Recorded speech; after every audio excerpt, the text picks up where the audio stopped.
O Senhor esteja convosco. Proclamação do Evangelho de Jesus Cristo segundo João. Naquele tempo disse Jesus aos seus discípulos: Deixo-vos a paz, a minha paz vos dou. Mas não a dou como o mundo dá. Não se perturbe nem se intimide o vosso coração. Ouvistes o que eu vos disse: Vou, mas voltarei a vós. Se me amasseis, ficaríeis alegres, porque vou para o Pai, pois o Pai é maior do que eu. Disse-vos isto agora, antes que aconteça, para que quando acontecer, vós acrediteis. Já não falarei muito convosco, pois o chefe deste mundo vem, e ele não tem poder sobre mim, mas para que o mundo reconheça que eu amo o Pai e procedo conforme o Pai me ordenou. Palavra da salvação. Glória a vós, Senhor. Ave Maria, cheia de graça, o Senhor é convosco. Bendita sois vós entre as mulheres, e bendito é o fruto do vosso ventre, Jesus. Santa Maria, Mãe de Deus, rogai por nós, pecadores, agora e na hora de nossa morte. Amém. Vinde, Espírito Santo, vinde por meio da poderosa intercessão do Imaculado Coração de Maria, vossa amadíssima esposa. Podemos sentar um pouquinho. Jesus, manso e humilde de coração. Que ninguém vos engane nesta passagem do Evangelho, não é? João, capítulo 14, versículo 28. Os testemunhas de Jeová, os mórmons, aqueles que querem negar a divindade de Cristo. Você sabe que quem nega a divindade de Jesus Cristo, diz a primeira carta de São João, é do anticristo. Porque o anticristo é aquele que nega o Filho, e todo aquele que nega o Filho, que o Filho se encarnou, que o Filho veio na carne. Diz o grande teólogo São João: quem nega o Filho não tem o Pai, porque esse é o espírito do anticristo. Testemunhas de Jeová negam a divindade de Jesus. Mórmons negam a divindade de Jesus. A doutrina espírita nega a divindade de Cristo. Isso não pode proceder simplesmente de um fundador de seita. Isso vem do anticristo, diz as Sagradas Escrituras. E nesse contexto de despedida, que vai do capítulo 13 ao capítulo 17, é a Santa Ceia narrada de forma profunda por São João. No versículo 28 do capítulo 14 está escrito assim: Ouvistes que eu vos disse, vou, mas voltarei a vós. Se me amasseis, ficarias alegres, porque vou para o Pai, pois o Pai é maior do que eu. Ah, tá vendo? O Pai é maior do que Jesus. Ele mesmo está dizendo aqui, ó, o Pai é maior do que eu. Então quer dizer que Jesus é menor do que o Pai, porque está escrito, ele acabou de dizer que o Pai é maior do que ele. Tá vendo? Tá vendo?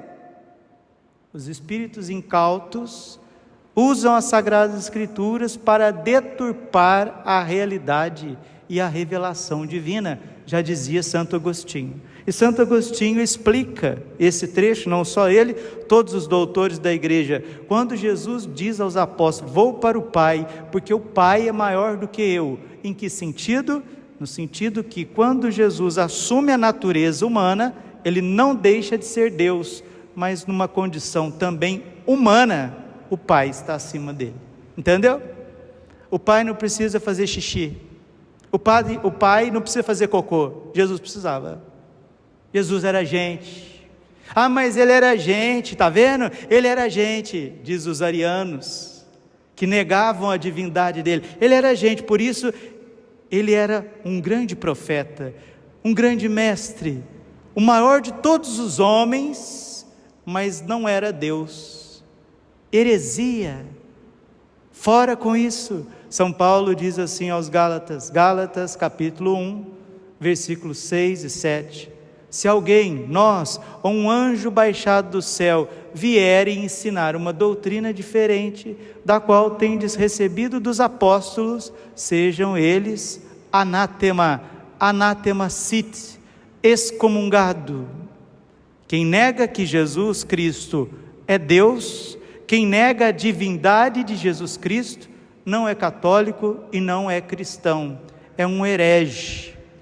E diz São João, não é o padre Braulio que está dizendo, é São João, é a Bíblia. Quem nega a divindade de nosso Senhor Jesus Cristo, esse procede do anticristo. E às vezes a gente acha que negar a divindade de Jesus Cristo é uma coisa do passado. Não, não é. Jesus Cristo não é reconhecido como Deus, porque se ele fosse reconhecido como Deus, nós teríamos uma única religião na face da terra. E o problema religioso estaria acabado da noite para o dia. Mas mesmo aqueles que professam que Jesus Cristo é Deus, conseguiram se afastar da divindade de Jesus presente no Santíssimo Sacramento. Ontem nós celebrávamos Santa Catarina de Sena, doutora da igreja. Deus Pai disse para ela um dia: minha filha, fica sabendo, foi na dispensa da hierarquia eclesiástica que eu depositei o corpo e o sangue do meu filho. Ou somos católicos e cremos na Eucaristia, ou não somos nada.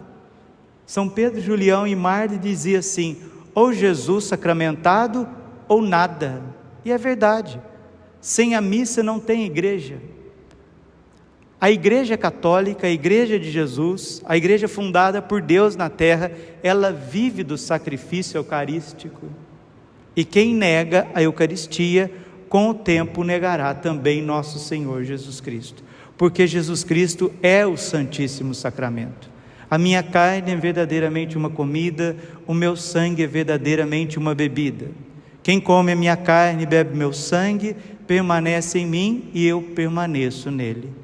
E eu o ressuscitarei no último dia. Celebrar a Santa Missa é prolongar o sacrifício de nosso Senhor e a redenção pelos séculos. E celebrando São Pio V, o Papa da Reforma, o Papa da Contra-Revolução Protestante, né? Revolução Protestante contra a Revolução Católica. Quem que foram os verdadeiros reformadores do catolicismo? São Pio V, Santa Teresa d'Ávila, São João da Cruz, Santo Inácio de Loyola. Esses foram os grandes católicos. O Papa São João Paulo II disse certa vez: a igreja não precisa de revolucionários, de reformadores, ela precisa de santos. São Pio V governou a igreja num tempo dificílimo, no século de Lutero, no século XVI, onde Lutero escreveu as suas heresias e pregou na porta da igreja de Wittenberg. O protestantismo, ele vai deixando a sociedade mais escura, porque ele não crê no Santíssimo Sacramento. São Francisco de Sales, que era um homem doce, terno, cordial, amável, porque lutou muito com o seu temperamento, se tornou um cordeirinho. Ele dizia: Lutero, o diabo e o protestantismo é a mesma coisa. O cardeal Newman, São Henry Newman, cardeal que era anglicano, né? Nasceu em berço anglicano, depois se converteu, e se convertendo foi para o seminário, se tornou um excelente seminarista, padre, bispo, cardeal, santo. Henry Newman, ele diz assim: aonde o protestantismo se alastrou na Europa, a devoção a Nossa Senhora acabou, e acabou a celebração da Santa Missa.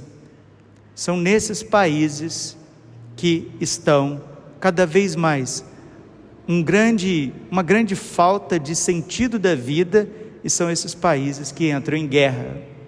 Eu já disse isso várias vezes, vou repetir, porque às vezes a gente não consegue ler a história. É bom que alguém venha e nos mostre as coisas. Quem que são esses, padre, que nos mostram a história? São os santos, são os filósofos, são as grandes mentes. Em 1054, houve uma cisão no catolicismo, na cristandade, o cisma do Oriente. O cisma do Oriente radicou aonde? Na cultura bizantina. E a cultura bizantina, passado 10 séculos, nos produziu o comunismo, a Rússia comunista. E hoje a Rússia comunista, cismática, se volta não só contra o Ocidente, mas também contra a Igreja. Porque todo mundo já sabe disso, né?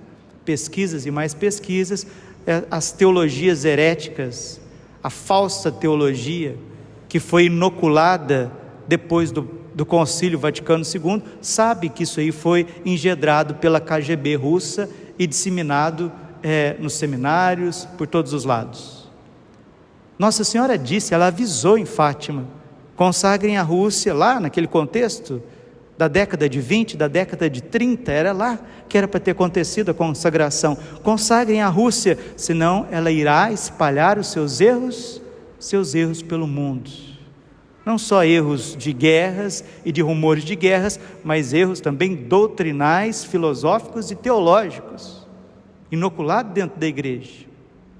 1517, houve outra cisão na cristandade, a Revolução Protestante, que levou 1/3 da Europa ao protestantismo. Isso eclode, né, no Império Britânico, de cunho anglicano, luterano, anglicano, e depois a colonização britânica na América, principalmente Estados Unidos e Canadá. Vocês perceberam que a guerra que está se travando na Ucrânia é uma guerra entre países atlanticistas, protestantes, e a Rússia cismática? O que isso tem a ver com o catolicismo? Romper com o catolicismo faz com que surjam ditaduras, sejam elas ditaduras globalistas, liberais, ou ditaduras comunistas radicais. Eles que estão degladiando.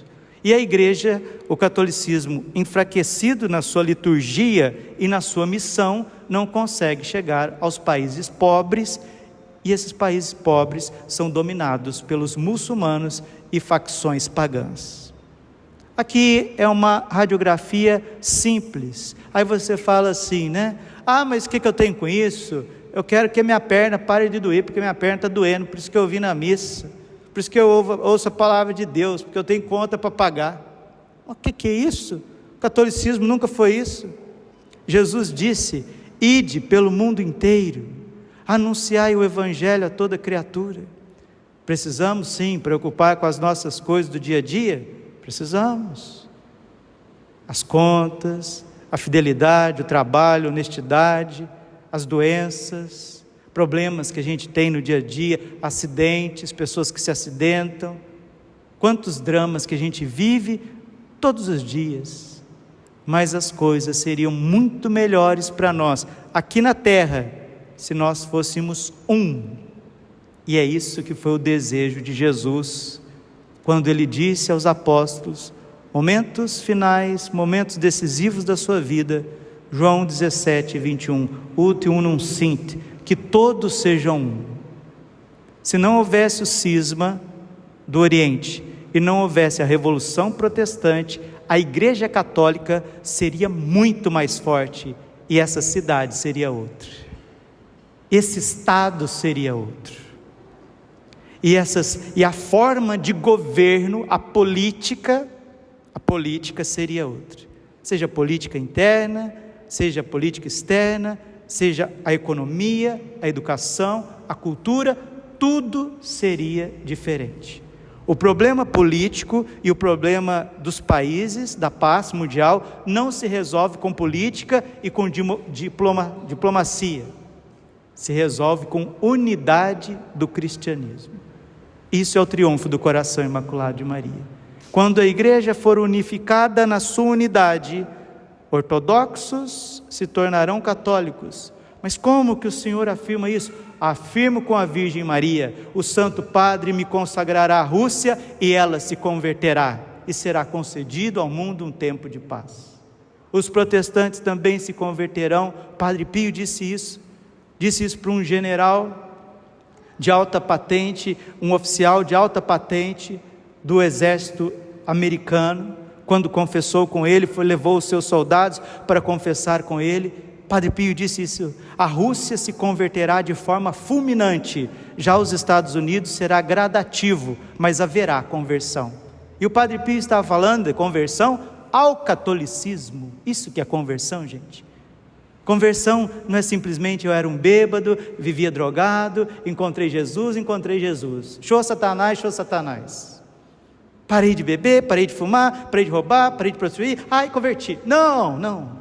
É conversão dos reis, conversão dos políticos, dos exércitos, conversão daqueles que não são católicos. E a igreja, na sua unidade e na unção do Espírito Santo, ela tem condições, sim, de converter o mundo muçulmano, o mundo pagão e também os judeus. Se quiser conferir, está ali no Catecismo da Igreja Católica, parágrafo 1042. O último sinal será a conversão dos judeus. Se quiser aprofundar, capítulo 10, capítulo 11 da carta aos Romanos. Por enquanto, Deus está permitindo esta desordem a nível mundial e também as dificuldades que o catolicismo enfrenta hoje, tão grandes quanto a época de São Pio V. Padre, o que São Pio V fez para governar a igreja bem e o elevou aos altares? Fidelidade aos apóstolos, fidelidade à tradição apostólica. Um homem eucarístico, reformou a liturgia, fidelidade à Santa Missa e uma grande proteção a Nossa Senhora, tanto é que ele vai abençoar o exército. Ele abençoa o pequeno exército da Liga Católica e envia para lutar contra os turcos otomanos, os otomanos muçulmanos. Batalha de Lepanto, no dia 7 de outubro, às 12 horas de 1571, o exército católico, com o rosário empunhado, foi lutar com o exército otomano, muito maior, muito mais armado, e ali, por uma graça divina, por uma providência de Nossa Senhora e dos céus, abençoado pelo Papa, com Nossa Senhora à frente, os cristãos triunfaram e a Europa pôde respirar. Uma vez que a Europa foi salva de uma invasão muçulmana que poderia piorar muito mais, porque o protestantismo se alastrava por todos os lados, Deus suscitou grandes evangelizadores. Hoje nós estamos aqui. A Batalha de Lepanto foi um sinal claríssimo do triunfo do coração imaculado de Maria para estes tempos. Padre, o que fazer para que o triunfo seja apressado? Repito sempre, vou morrer dizendo: rezar o terço todos os dias, procurar estar em estado de graça. Como que nós vamos receber a Eucaristia se a gente não está em estado de graça? Isso seria sacrilégio? Seria pisar Jesus? Deixa eu falar uma coisa para vocês, mas vocês não contam para ninguém não, viu? Sabe o que aconteceu certa vez? Jesus apareceu para Santa Brígida da Suécia e disse assim para ela: falou, minha filha, eu vou te dizer como que eu sinto quando uma alma me recebe em pecado mortal. Pegue uma criança do colo da sua mamãe, do seu papai, e coloque ela dentro de um saco de esterco e feche. É assim que eu me sinto, porque o pecado é podre, o pecado é sujo, o pecado é vivo, e se nós cometemos pecado mortal, nós não temos o direito de profanar a Eucaristia, encerrando Jesus num coração assim. Por isso, porque precisa confessar. Na aparição do Sagrado Coração de Jesus, ele pediu uma confissão por mês. Na aparição de Fátima, Nossa Senhora pediu uma confissão por mês. Se comungarmos bem, viveremos bem, o mundo terá paz. Se comungarmos mal, viveremos mal e o mundo estará em guerra. E guerra leva fome, fome leva peste, peste leva o desespero leva o caos. E o homem, ele está construindo caos com a sua própria mente, suas próprias mãos, seu próprio coração. Mas Deus é maior do que tudo isso. Nisso Ele enviará a iluminação das consciências. Haverá um novo Pentecostes. Veremos as coisas tais como Deus as vê. A igreja e o mundo passarão por uma grande purificação. E por fim, será concedido um tempo de paz, será concedido a normalidade da igreja, a unidade dos cristãos.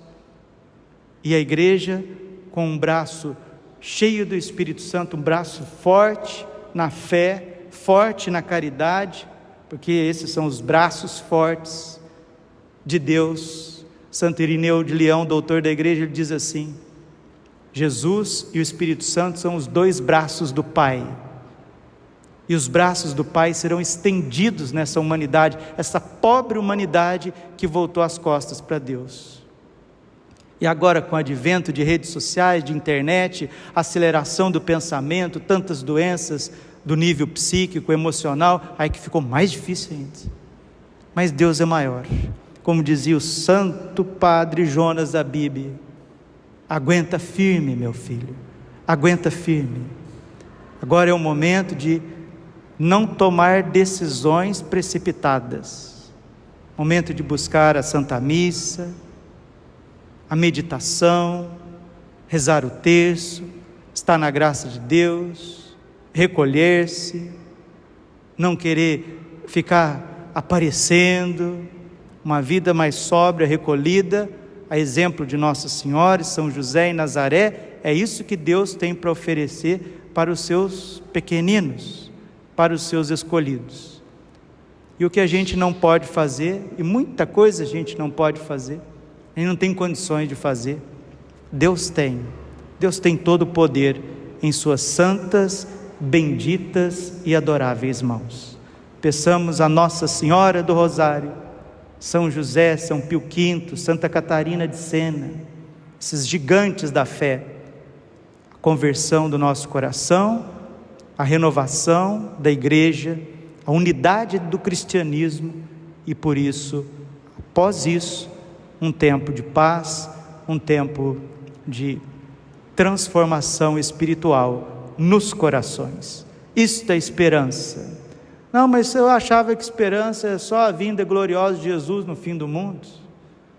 Se fosse assim, se deixasse tudo para o fim do mundo, nós não teríamos nem chegado aqui, se Deus não tivesse intervido na história, como Ele interveio na batalha de Lepanto.